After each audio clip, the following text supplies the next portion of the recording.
বিষয়টা হচ্ছে যে মানে শুটিং করার সময় ফেসবুক রিলস শুট করতেছিল, মানে শুধু নিজেদের কাজ করছিল, আর শুটিং এর সময় শুটিং এ মনোযোগ ছিল না, এবং মানে অনেকবার আর কি মানে বুঝছিল অনেকক্ষণ ধরেই।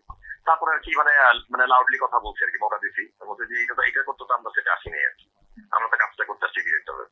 আপনি যে ডিরেক্টরের সাথে কথা বলেন বা সেটা 40 জনের সাথে কথা বলেন, আপনি তাহলে স্টেটমেন্টটা বুঝতে পারবেন আর কি। আমারটা শুনলে বাদেও আর কি, আমারটা শোনা বাদেও, মানে এটা অভিযোগ দিয়ে অন্য লেভেলে নেওয়ার মতো কিছু হয় নাই। আর যদি সে অভিযোগ দেওয়া হয় তাহলে সেটার অবশ্যই ডিফেন্ড করার মতো পয়েন্টস তো এখানে পুরো সেটারই আছে আর কি। আপু মিথ্যা অভিযোগ দিচ্ছে। বিষয়টা হচ্ছে যে ফেসবুকে রিলসের পর রিলস বানাচ্ছিল, সাথে আনোয়ার ভাইও ছিল কোয়ার্টিস্ট। বিষয়টা এরকম আর কি, মানে ও নিজে পুরো গল্পটা নিজের মতো করে বললে তো হবে না। একটা মেয়ে মানুষ দেখে যে ওই সত্য বলছে, আমি ছেলে দেখে যে মিথ্যা বলছি।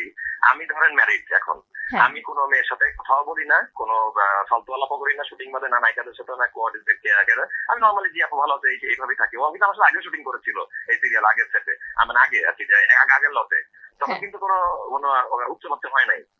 কিন্তু ধরেন সেটের ক্যামেরাম্যান থেকে শুরু করে প্রোডাকশন পার্টি জিজ্ঞেস করেন ওদের সাথে বেয়াদবিও করছে, এবং হচ্ছে শুটিং আমার অভিযোগ এটা না, তোর সাথে করুক এটা আমার দিল না। আমার কথা যে আমরা তো শুটিং এ আসি কাজ করতে, শুটিং করতে, মানে রিলস বানাইতে না আর কি। আমরা তো নাটকটা করবো আগে, আগে তো রাত হয়ে যায় যেতে যেতে, বাসা 11টা 12টা 1টা বাজে।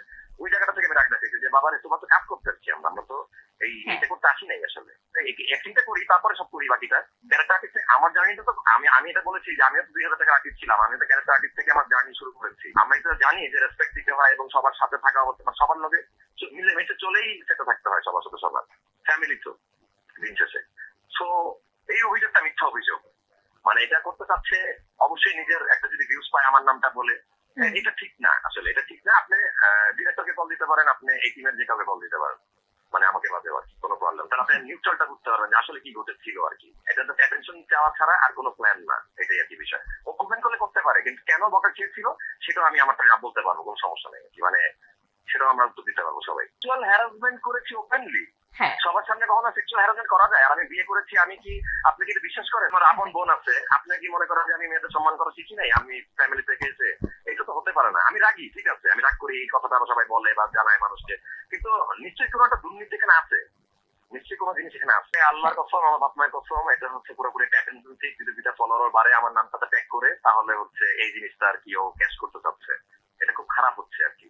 ওর বোঝা উচিত যে এটা করে ও নিজেই ছোট করবে নিজেকে, কারণ আসল ঘটনা বের হয়ে আসবে। ক্যামেরাম্যান থেকে শুরু করে প্রোডাকশন বয় সবাইকে মোবাইল ধরার অফার দেওয়া হয়েছিল টিকটক করবে তারা। বিষয়টা একটু আনপ্রফেশনাল, নন প্রফেশনাল, মানে আমরা কাজ করতে আছি এখানে টাকা পাই নাটকে শুটিং করতে, আমাদের এমন রাত হয়ে যায় করতে করতে কাজ। তার বিরুদ্ধে পদক্ষেপ কেন নিবো? এটা তো আমার কাছে কোনো ব্যাপার টাইপই না। ওই থেকে কেন বড় ইস্যু বানাচ্ছে আমি তো জানি না। আর যদি বড় ইস্যু বানায় তাহলে এটা রিপ্লাই তখন দিব, বা তখন ডিফেন্ড করবো না, তখন সেটার বাকি 40 জন সাক্ষ্য দিবে না। ও তো একাই তো আর সব না, বা আমি নায়ক দেখে তো আমি ডমিনেট করতেছি না।